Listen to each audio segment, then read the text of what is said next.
Welcome to the Emotional Balance Sheet, the go-to podcast for parents with multiple kids, especially those with twins, triplets, or more, who are navigating the maze of modern family life and personal finance. Whether you're overwhelmed by education or retirement planning, parenting dilemmas, career transitions, or trying to define your purpose and plan, we're here to guide you with empathy, encouragement, and expertise.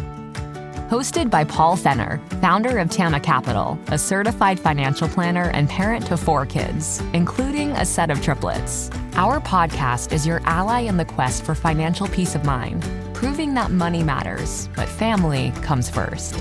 Subscribe now and join our community of empowered parents at tamacapital.com. This podcast is for informational purposes only and should not be relied upon for investment decisions. Clients of Tama may retain positions in the securities discussed in this podcast. What does comprehensive financial planning even mean? At Tama Capital, it means a family office where lifestyle planning such as retirement, college, portfolio management, and tax prep and planning are all under one umbrella. But it goes beyond numbers. We focus as much on the emotional side of financial planning as we do on the financial side. We get you. We understand your challenges of building a family, business or career, and a healthy life. We are devoted to wealth planning for families like yours because we are you. Learn how our family can help your family by visiting tamacapital.com. What if you had a front row seat to the world stage in the Oval Office? Sounds like a cool gig, right? But what if it required giving up much of your personal life? I welcome back former AP White House correspondent Ben Feller for a candid conversation about the evolving landscape of the media, the importance of journalistic integrity, and the personal journey of navigating a high-stakes career. Ben shares stories from his front row seat covering Republican and Democratic presidents and discusses why the real-time press access to pivotal moments like the Oval Office meetings with world leaders matters for democracy and public accountability. Just as important, we dive deeper into broader themes such as personal growth, identity, and the emotional transition from a demanding career into new chapters of life. There's plenty of wisdom for professionals, families, or anyone curious about the media's role in society in this episode, and it proves to be a must-listen to sort out facts from the noise and find emotional balance in a fast-paced world. Please enjoy my conversation with Ben Feller. All right, Ben Feller, welcome back to the Emotional Balance Sheet podcast. Paul, it's great to chat with you again. Thanks for inviting me back. How you been? I've been good. And as we were talking about before we actually hit record, it's hard, I can't imagine this. It's been 3 years, March of 2020. I'm looking at the paper now of our last conversation when you launched your book, Big Problems, Little Problems. And we're going to talk about your previous career. We're going to talk about what you're currently doing, how your son is doing, how the book's doing. And the one thing I wrote down too is when I read your title of your book, Big Problems, Little Problems, it's about you and your son's journey. But I'm also now interested in figuring out, well, how does this play into the political and social worlds of today? Are we dealing with big problems, little problems, and where do we take this? So I know that you're really active on LinkedIn, as am I, and you wrote this post several months ago when basically like the AP got locked out of the Oval Office and Air Force One. And I think that's kind of the place I wanted to start. And I know there's another story I think is important for you to weave in of your son and this, trying to get Aaron Judge's signature. So I wanted to start there with that piece that you wrote and have you walk through us like why you wrote it, a couple of the real major points that you wanted to get across and why all of us should care, no matter if we're a Republican or a Democrat. Yeah, well, Paul, thanks again for the opportunity to chat about this. The events have changed since that piece ran, but the principles are still really important.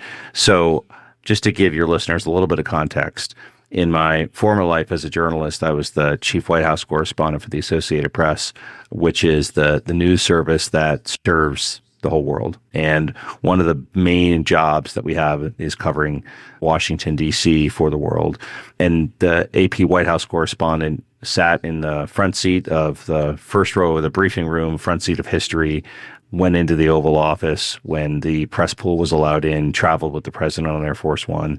And the AP was often seen as the leader of the press corps, given both its decades and decades of history, but also because of its reach. Local news around the world often gets the news from the AP.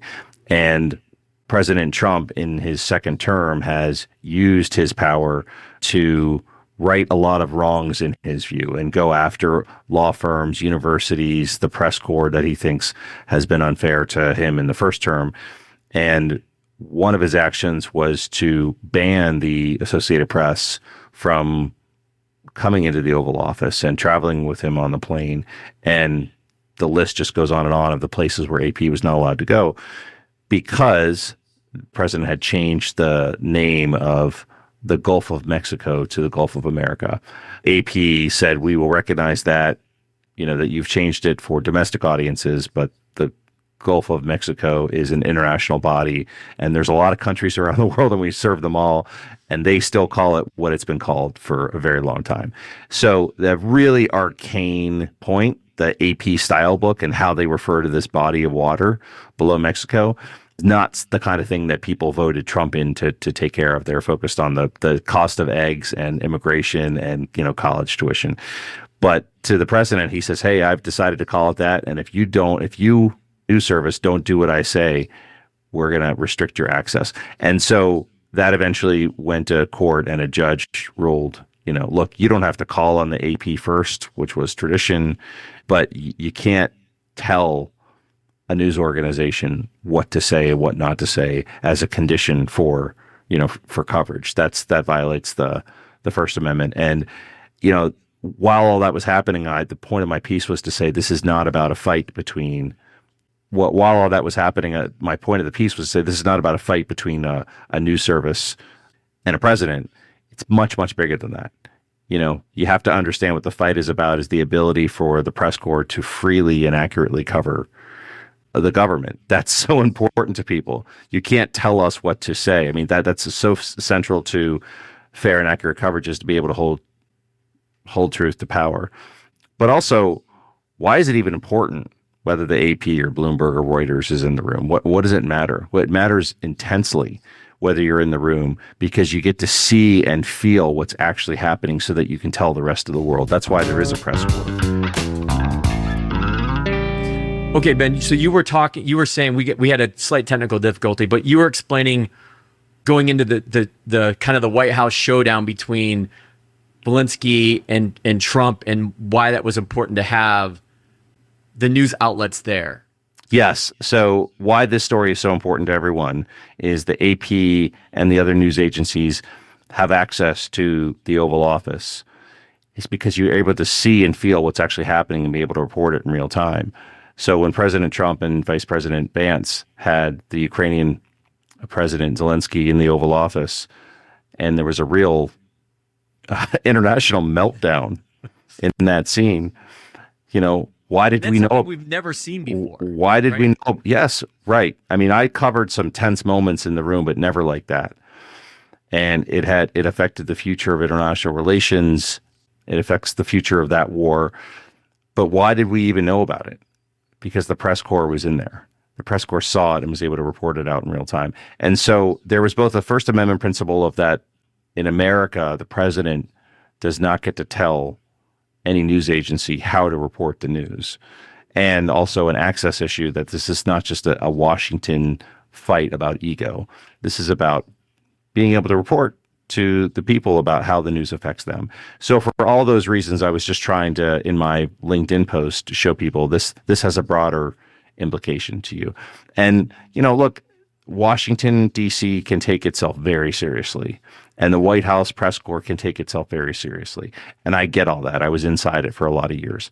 What I always try to do is remember when I was in that role, when I asked the president a question, It's not, do I look cool? Do I look smart? Was my question better than the other person? I wasn't writing and asking about things for the White House or for the press corps or even for my editors. I was writing for so many people that I'd never had the chance to meet, the broader public, millions and millions of people. And if they were in the seat and they knew I was about to go, they'd say like, hey, Ben, you know what I really care about? Ask them about this and then write it in such a way that explains why it matters to me. I don't care about your inside politics. What matters to me? And that's why I love that job, is because I covered a lot of different things in news. But in that job, when the president said, okay, I'm going to take some questions. AP, Ben, go ahead. Right in that moment where the whole world got quiet, I'm like, I'm going to ask something here that can change the debate.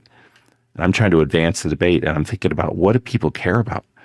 So many times I travel the country with the president. This was President Bush and Obama. And I'd hear them. I wanted to make that. I was hoping you were going to make that point, because you were in the AP during both Democratic and Republican presidents. Yeah, and the dynamic with the two very, very different presidents in Bush and Obama, but the dynamic was often the same. They were trying to get things done that were important to them, that matched their values and their views. The press corps was an important conduit for them. They couldn't ignore us. They didn't love us.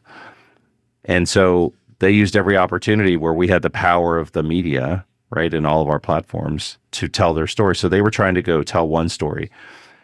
And I would say, okay, that's fine, but I covered your campaigns and I covered all of your promises, and now you got the job. You're in charge.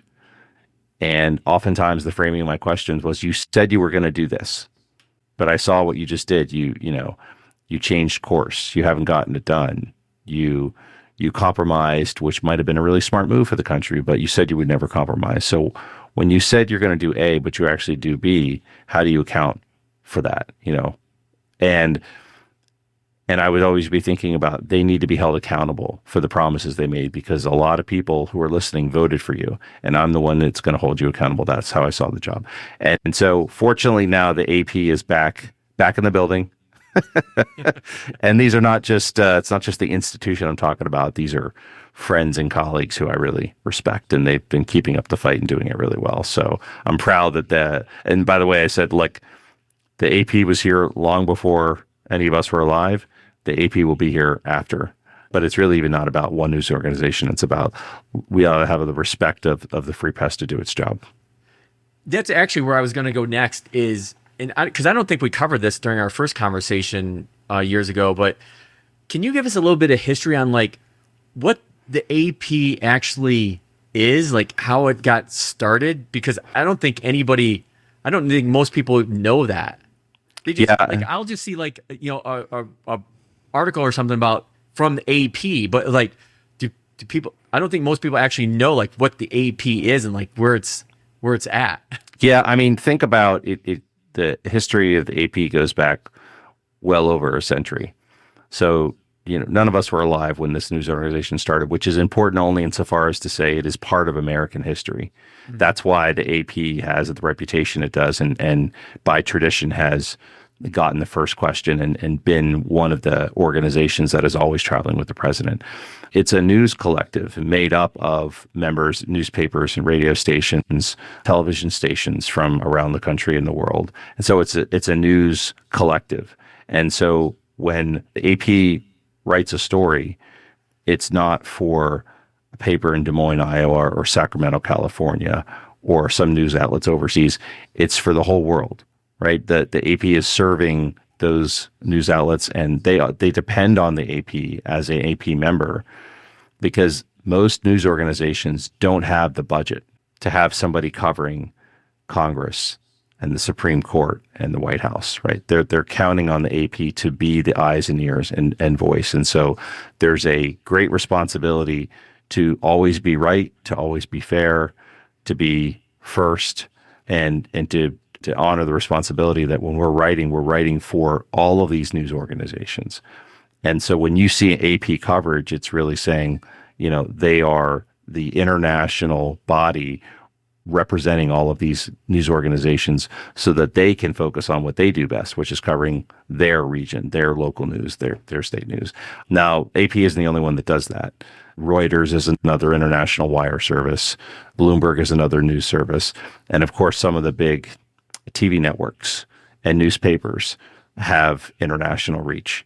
And so they're also in that core group of news outlets that cover the White House. And so the AP also competes with those. That was the interesting part of it, right? It's not as if the Washington Post or the New York Times wouldn't sometimes use AP coverage for something that they didn't get to do, or they might use AP coverage in the first instance, and then they'll take over the story and write it with their own reporters. So it was both a news collective, but also there was, within that bubble, there was a competitive spirit. And so I would be, as the AP writer, trying very hard and be expected to be first in a competition among some incredibly talented and deeply, competitive reporters. By the way, that made the news better, is we're all pushing each other. We're all trying to work sources and find out what's happening, and readers benefit from that. So I'm still kind of interested, like, how does this collective of different media outlets kind of come together to form the AP? Well, I mean, at this point, the AP has been a self-standing news organization with, headquarters in the U.S., in New York and D.C., and then bases around the world for so long that if you are, part of the AP collective, it's basically like a membership, right? And so you're paying into it as a newspaper or radio station, and in exchange, you are entitled to receive the coverage. And so you can count on the AP to put out internally, here are the list of things that we're following today. Here's a list of things that we're planning to cover today.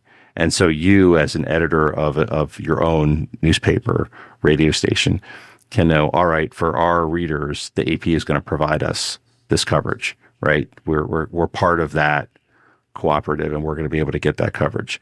If they want to cover it their own way, or send one of their own reporters, then they'll do it that way. And so it's just an assurance of what's going to be covered, but also that it's going to be covered fairly, accurately, down the middle. AP also does news analysis, right, which is a separate category to kind of step back and say, we have a story about what's happening, but we've got people who are really subject matter experts in this, who are going to provide analysis. For example, when I covered President Obama as a White House correspondent, one of the big stories at that time was there had been an explosion in the Gulf of Mexico, which has now been renamed, right? And oil was leaking, into the Gulf, and it was, threatening the waterways around Texas and Louisiana and Florida, and it was became known as the BP oil spill. So day after day after day, this was becoming the biggest environmental disaster in American history, and there was like an underground camera showing the plume. Yeah, I right? remember that. And CNN had it running all the time, like a little box of the video, and I think there was like maybe a day 23, day 24, and this was not a problem that the Obama administration had caused, but if you're in that job, it doesn't matter. It doesn't matter who's responsible. Ultimately, the president's responsible. But Obama tried lots of different things. He kept sending out his press secretary, and he would send out government agencies and cabinet members, and he was just getting, his approval ratings were dropping. He was under such pressure to plug the hole. And at some point, he's like, I'm not an engineer. I've got people for this. And he kept trying. And so one day he came out and said, look, there's been a lot of coverage and a lot of questions about who's responsible. He's like, I'm responsible. I'm in charge. I'm the president.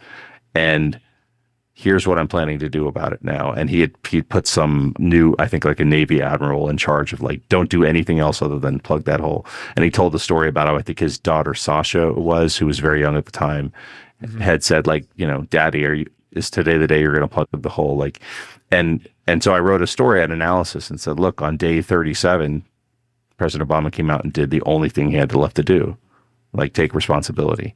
It doesn't matter if you caused the problem. Like, that's just the job of the president. And we've seen that time and time again. So that's what the AP provides. You've got breaking news, you've got straight news, you've got analytical news. And my job for 6 of the years I was there was to keep my eyes on the president. What's he going to say? Why is he going to say it? Why did he say it? Did I get it right? Did I get it first? And Paul, the reward for that pressure, of doing that well every day was to start all over again the next day. Yeah, the next day. Yeah, it's like the never-ending story.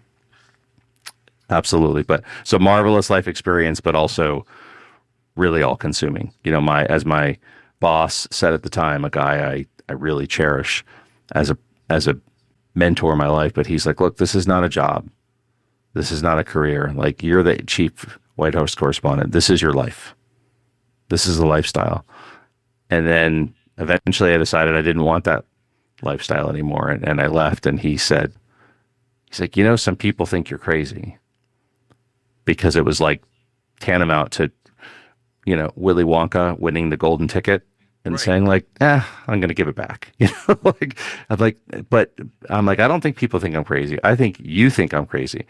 He's like, well, you were my guy. Like, I did it forever, and you were the one to take the mantle. I'm like, I'm 40 something years old. I got a kid. I did it really well. Like, everybody has to make their own choice about when it's right to leave. Now, ironically, after I did that, that was the start of Obama's second term.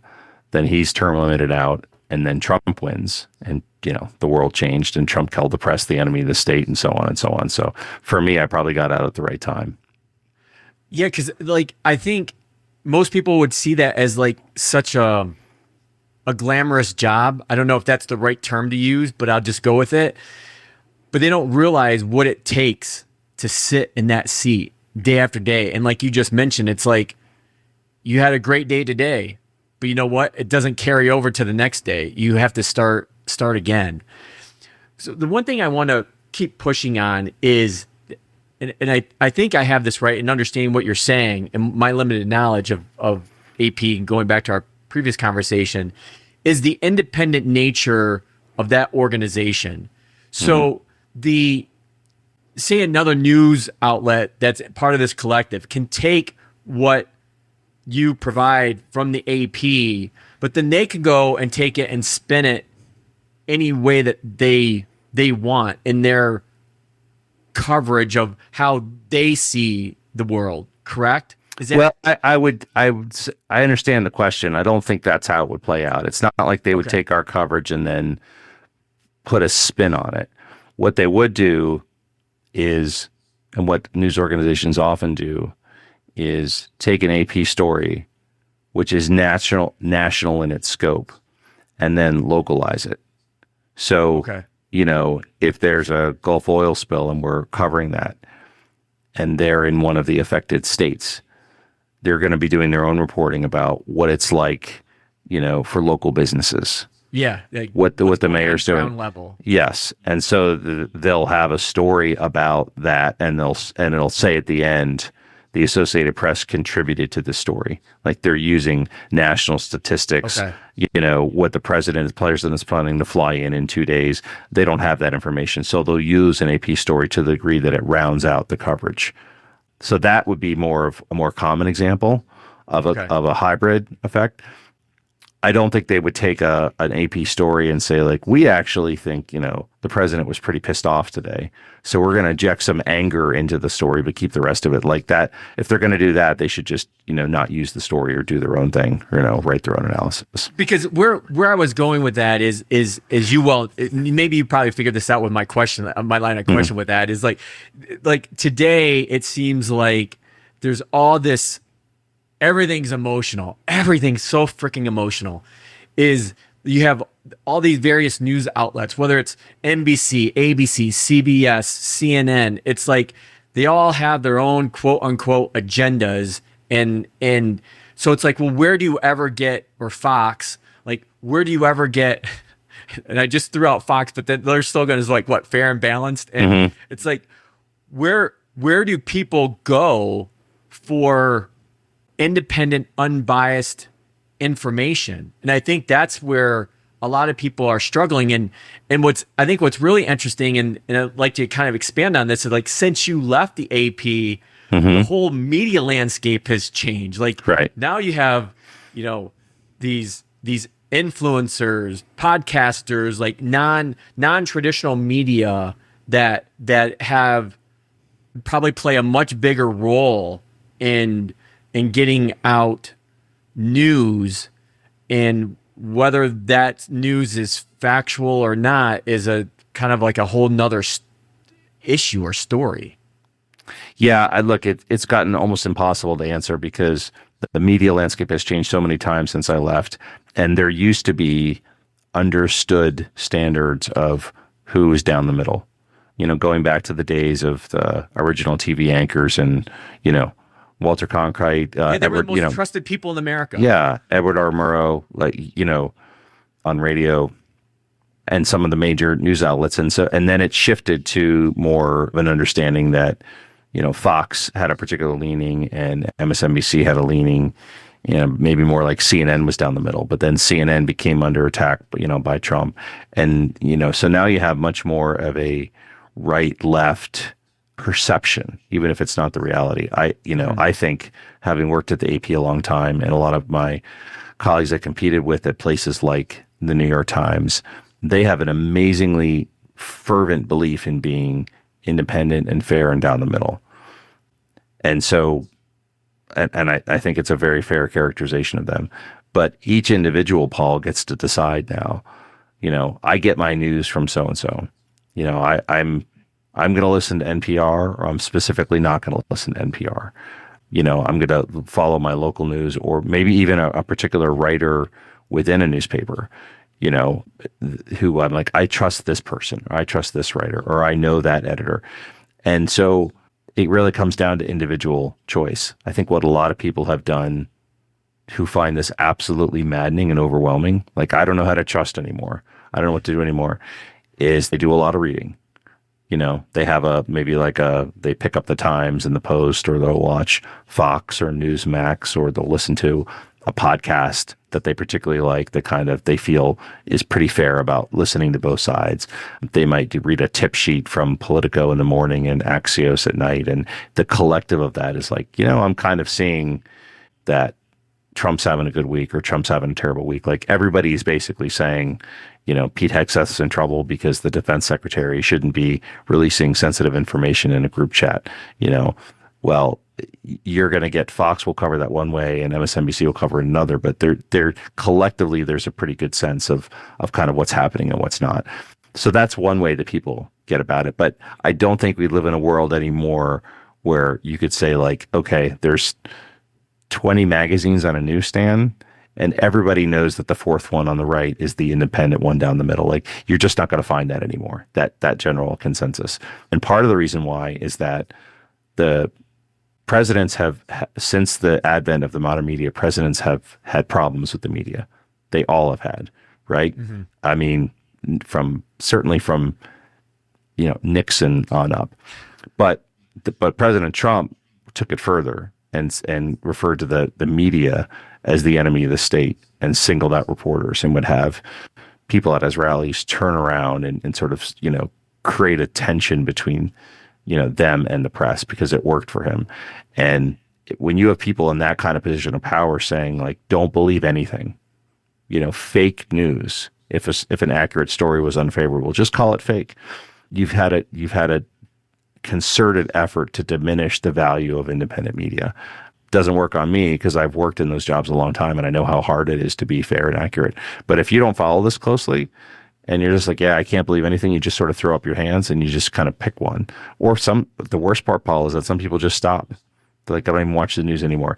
No, I can't trust anybody. You're like, what are you basing that on? Do you know how hard those reporters are working to get you a fair story? You're like, well, I don't believe what I hear, And so then you just have to throw up your hands. They're like, all right, well, it comes down to individual responsibility. I mean, I'm sure you have your own news, consumption habits that you've probably thought through over time, right?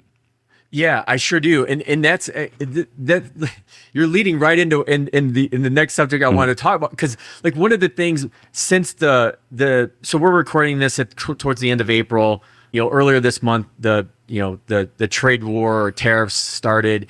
And, I've been preaching to the families I work with at TAMA for years and now like decades about trying to tune out the noise. Mm-hmm. But when I say that, Ben, I make sure I try to follow it up with, that doesn't mean you turn off the news or the radio or whatever news source that you go to, because you still want to be informed. I think what people really struggle with, kind of like what we've been talking about, is, well, who do I trust? And so, yeah, to your point, like I feel like I have trusted sources that I go to day in and day out for my news, and specifically when it comes to my world of financial planning and portfolio management.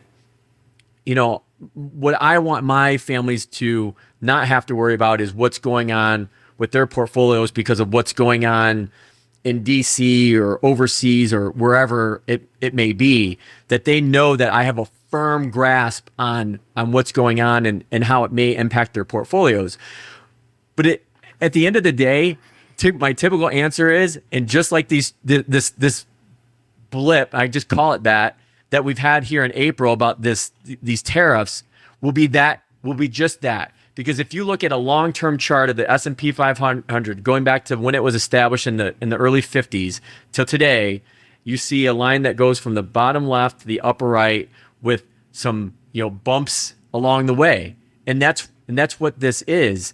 And I think if you don't believe that, then there's a deeper rooted issue that I think people have, where they have stopped believing in America. They have stopped believing in independence. And I know that some people, both on the left and the right, have called me and like, well, what about like what happened in World War II with Hitler and the Nazis, and like who spoke up for those people? Like, no one's speaking up for us today. I'm like, well, these things, and you've seen this because you've had the front row seat, Ben. This pendulum shifts so much from like the people that had expectations of when they voted for Biden or Trump. If those expectations aren't filled, those people can swing back the other way, and a new administration comes in, right? Yeah, for sure. I mean, there was a lot to unpack there. No. Take wherever you want to go. I think that a couple things. First of all, your answer there for your clients is a mix of facts and emotion. There is a chart of stock market valuation over time that has gone from bottom left to upper right over time. That's why long-term investing is what it is. But there's also the emotion to it. It's like, well, I don't know. You don't know that that's going to continue. You don't know how I'm feeling, right? You don't know how nervous it makes me when I bring up my app and I see that it's dropped that much. And it's like, well, what are we talking about here? Are we talking about what's happening? Or are we talking about how you feel about what's happening? And both of those things are really important. You need to be able to. Different. They are distinctly different. They are two different things, but they mash together in the work that you do and in the work that we do in helping our clients figure out how to say what they're trying to say so that their audiences hear them. And there are all kinds of reasons why audiences don't hear them. But it's not just because they're not hearing the facts. Some of it is that there's not a clear language that explains who they are and what they do. But a big part of it is like, are you talking to them in the way they need to be heard? With emotion, with brevity, with clarity, with order, with tone. Like, those are all hard things to do. But if you invest in that and get it right, you're going to be shocked about how well you're going to do, and your story's going to succeed because you've taken the time to check with audiences. And so it's just so important to see both these things of like, understand factually what's happening, but then also understand the emotion of it too. And that's why, again, that the example we talked about earlier that happened in the Oval Office between J.D. Vance, Vice President Vance, President Trump, and President Zelensky. I was actually at a lunch when that happened. And ironically, the person I was having lunch with and I had both agreed to we put our phones down because we were having lunch. But she had gone so far as to do a digital detox that day. And so she wasn't looking at anything. And my phone was kind of blowing up. And I turned off the sound, but the news alert after news alert, because that was an international event happening in real time, this dispute. And again, when I got out of lunch, I'm like, oh, I got to find out more. So I was looking, on Twitter, and I was looking, reading some of these news alerts. And ultimately, I'm like, you know what I need to do, Paul? I need to watch the video of what happened. And so I found it, and it was unfiltered. So that's how I chose to do it. It wasn't like I didn't believe the media. If I'm seeing a news alert that says like fierce showdown or meltdown or, fireworks, I'm like, that seems like that's probably what happened. But if I'm like, oh, I can't believe anybody, I'm like, well, go straight to the source and watch the video. I'm like, yeah, that was fiery and unprecedented. And by the way, it goes back full circle. How did we know that? Because the press was in the room. Access matters, But to your point about deeper rooted, if you do find people that are just like, I can't believe in America anymore, I can't believe in the market anymore, I can't believe in the media anymore, that is unfortunate. That is deeper rooted, because we still have some things that we can believe in. And part of it is being advisors who can bring people back to that moment and say, there are still some good things that you can count on. Let's focus on those. Do you miss it? Do you miss being in that pressure cooker hot seat, which is, pure adrenaline on one point, and then just like, oh my gosh, what am I doing? No, I don't miss it for two reasons. One is I think that there's a real value.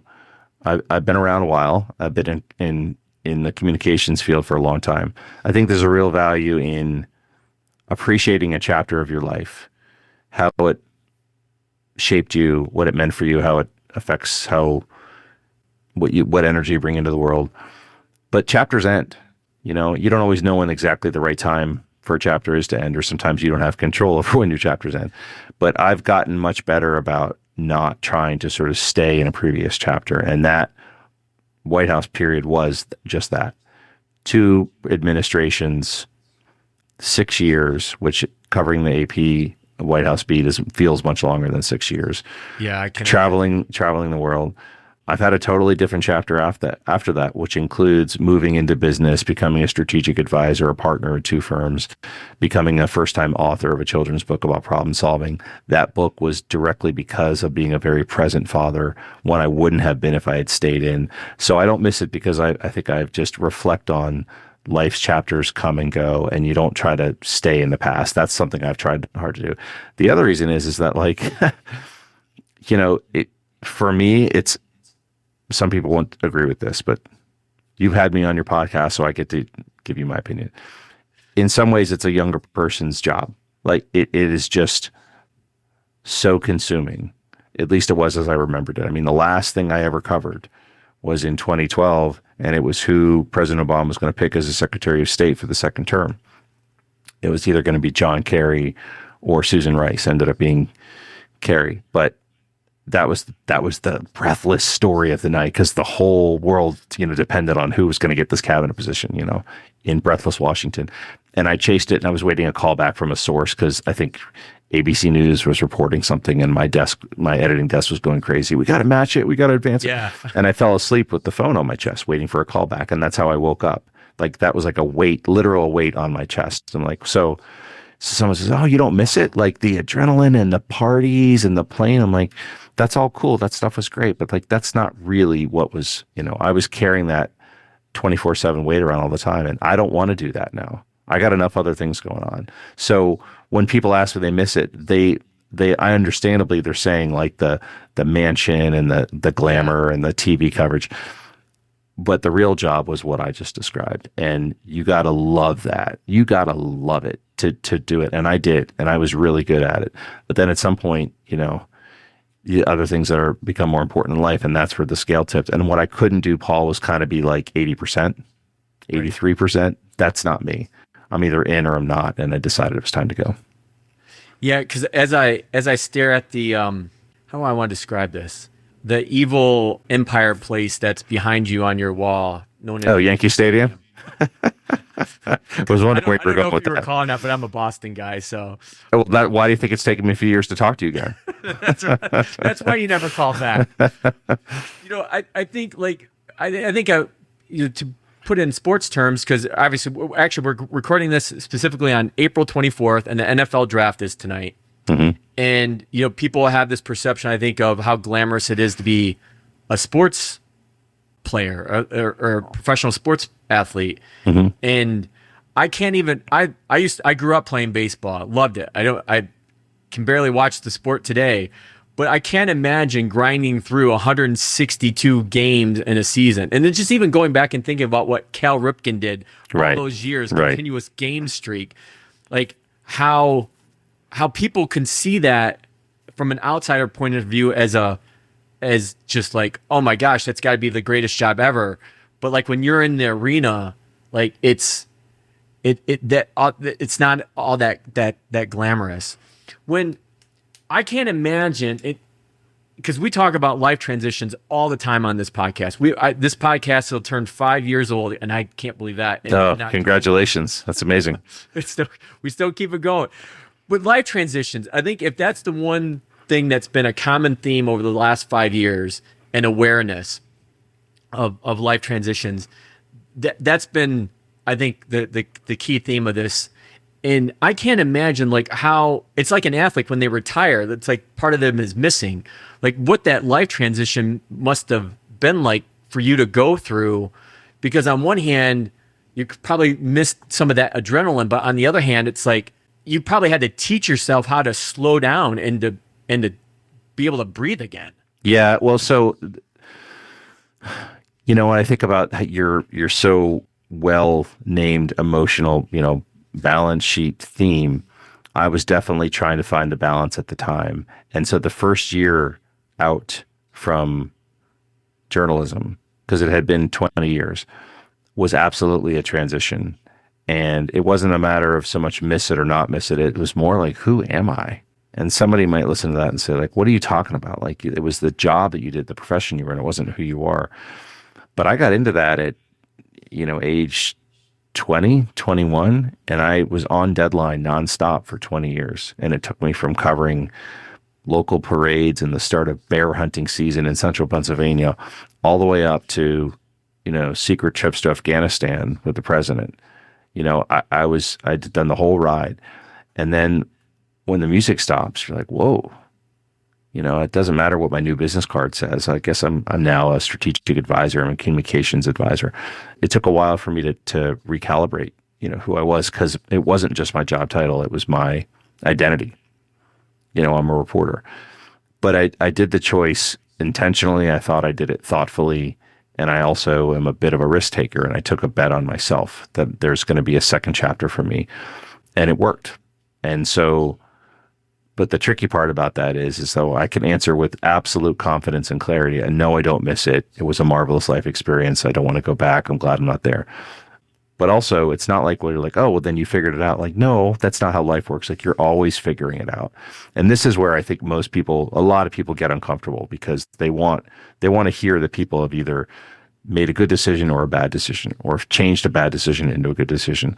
There's not as much patience I think people have for like, maybe, or I don't know, or I'm figuring it out, or like, yeah, it's going good, but I didn't say it was going great.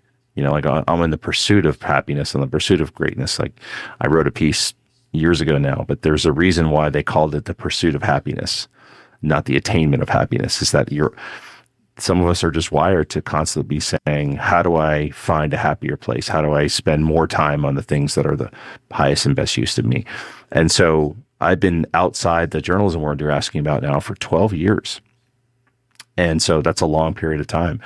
Yeah, it's a whole nother. It's like a whole nother life. Whole nother life. Like those athletes. I would never compare myself to a professional athlete, but sometimes some of the people that know the athletes that I grew up on now don't even see them as athletes. They only see them as sports commentators or podcast hosts, because they never saw them play, because they've been out that long.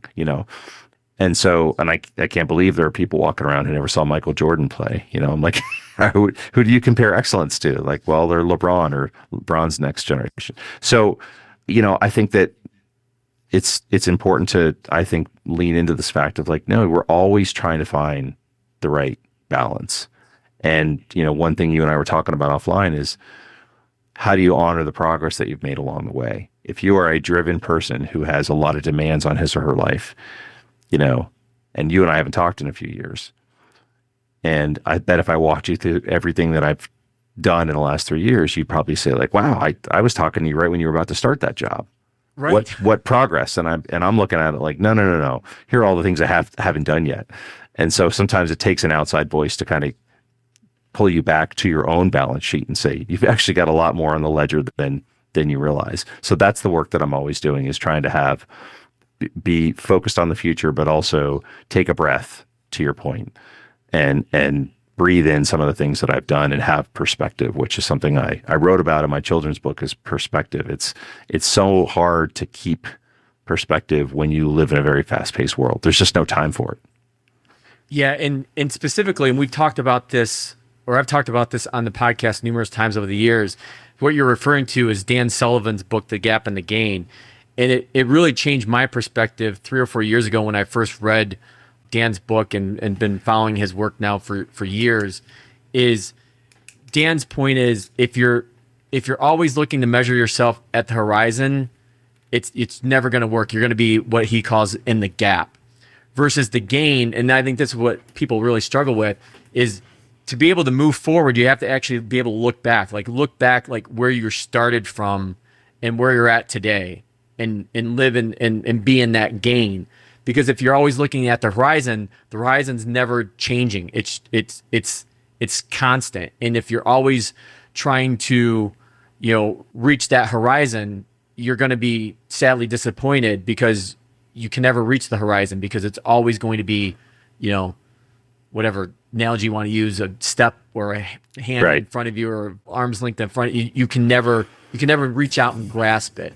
And that was Dan's point in messaging, is that, in order to be able to feel or understand what you've accomplished, you've got to be able to look back.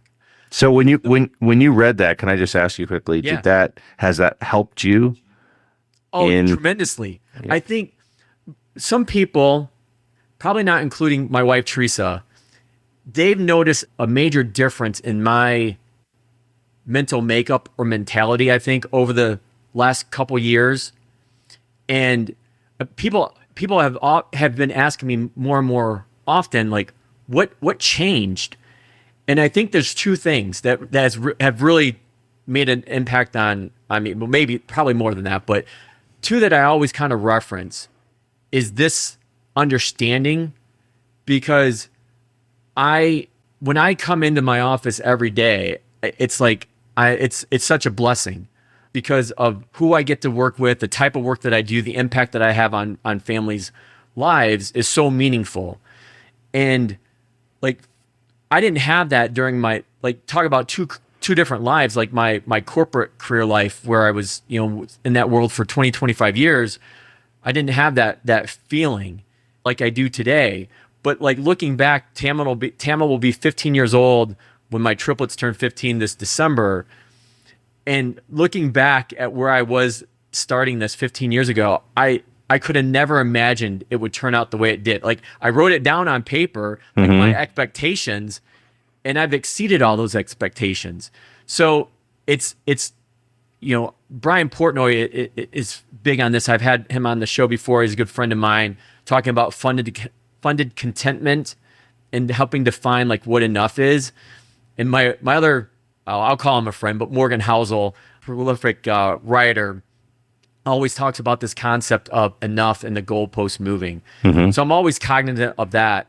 But I think the other game changer for me, and I started doing this, I think 2 years ago, is when I start my day, typically like a Monday through a Friday, one of the first things I do to start my daily routine is to write down 3 things that I'm thankful for or grateful for every day. And it seems, it may seem trite, may seem like too simple, but I swear to God, like, I think changing my mindset and getting focused on what has helped me get to where I'm at today, the people, the relationships, my family, my friends, meeting people like you, have had this overwhelming effect of getting in that right mindset to start the day. Because going back to what we've talked about a time or two now already is, when you look at that chart of the stock market, like, it's easy to get pessimistic. Right. It's sometimes really hard to be the optimist. And I realized that from the portfolio management hat that I wear, like I need to be more of the optimist. Like there's always a reason to sell. Like there's a great chart that Michael Batnick, who's a friend of mine, puts out, and he updates it throughout the year. It's always a reason to sell. It's got the same chart of the S&P 500, but all these reasons to sell.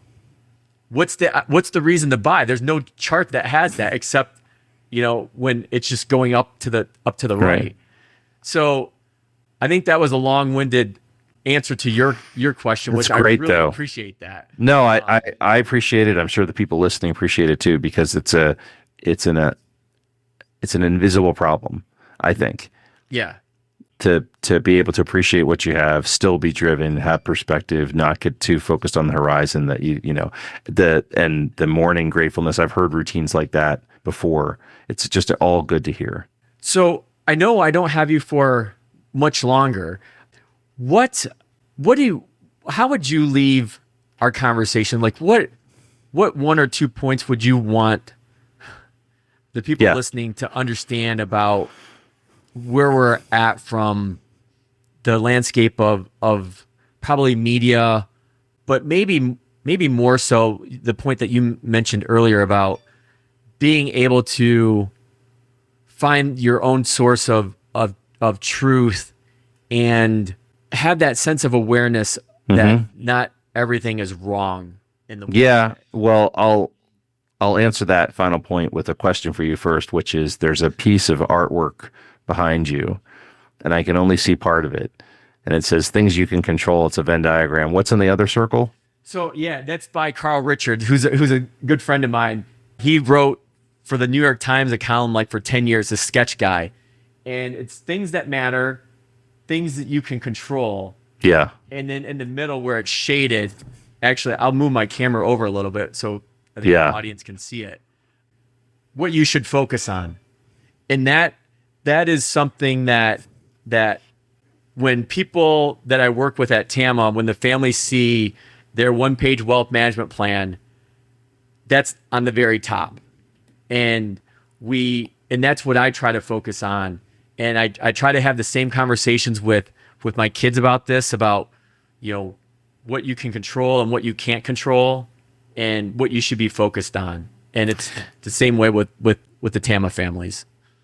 Yeah, that's great. I might get that for my office too, because I'll send you one, Ben. All right, that would be great. I think, because I think about this a lot, and that's probably where I would take your question is, we're living in a time when this is cyclical, but I feel like it's in a hot point right now where a lot of people that I talk to don't feel very good because there's too many things happening that they don't feel they have any control over. It's not a good way to wake up in the morning, to run a business, to be present in your family, if you're always on your back foot waiting for something bad to happen. And so what I've been trying to do is actively remind our clients that there's much more happening that you have control over than you think. And that is what you should be focusing on.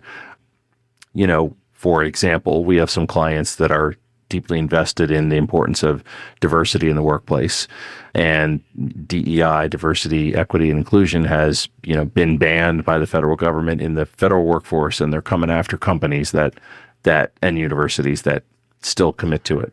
And so some of these companies are like, well, what the hell do we do? I mean, this is part of who we are. This is how we recruit. It's a core value. We can't talk about it. We can't do it anymore. And I'm like, look, I'm not a lawyer. I can't advise you on how the executive orders affect, right, your business model.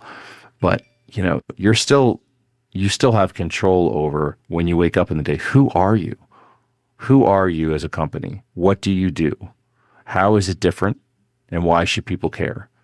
Think about those 4 questions and how well you can answer those. And those are not subject to executive order, congressional midterms, which news outlets you like. You have much more control over what you believe in, how you tell your story, what your audiences care about. And sure, if it gets into a sensitive area like diversity, maybe you have to have somebody review it from legally. But, don't stay in a corner right now. Don't let somebody else define who you are. Affirmatively wake up and say, like, this is what we do. This is who we are. This is what we stand for. And in a competitive world, this is how we're different. And the more that you attack those things with passion and clarity, not only are you more likely to succeed, you're just more likely to feel better. Yeah. You know, and somebody says, hey, did you see what so-and-so did? You're like, you know what? I didn't. Here's what I did. Here's what my people care about, just like your clients, Paul. And I think it's just a good reminder to go into each day on our front foot and thinking, like, what are the things that I can control and how well am I telling my story? Because if I don't, it's somebody else is going to do it. And that is just a better, much healthier, better place to live, to think, and how to spend your time. So that's my advice. That's what I'm trying to do for myself and our company. And I hope that's helpful to your listeners as well. Well, this has been just a phenomenal conversation, and it's kind of it showcases, I think, the powerfulness of these conversations where I have somebody like you on, I write down one question and it goes from there. Yeah. And I can't thank you enough, Ben, for being on. And I promise you, it won't be another 3 years before you're on again. Well, I appreciate that. I don't want it to be that long either. I enjoy the reflections and conversations a lot. And, you know, the book that I wrote, Big Problems, Little Problems, it was a point in time when my son was young, but it's also something that I'm always working on. You know, how do you make big problems? How do you turn big problems into little problems? And it's a worthy pursuit, Paul, and it's something that I think good conversations like this help with it. So I thank you a lot. Yeah, no problem. And by the way, audience, be sure to check out the show notes because I will have a link to the LinkedIn post that Ben wrote. By all means, connect with him on LinkedIn. He puts out some great posts. And I'll also have a link to his book, Big Problems, Little Problems as well. Great read, especially for parents with any age kids, I would say, but especially younger ones. So, but Ben, thank you so much for being on, and I'll look forward to talking to you again soon. All right. Thank you, my friend. Good to see you. You too. Now that you've made it to the end of another great conversation, are you looking for more? If so, head over to tamacapital.com, where you will find all of our conversations. Use the search feature to find the topic or guest you would love to learn more about. Also, don't forget to make someone else's day by sharing our show. Thank you so much, and we'll see you next time.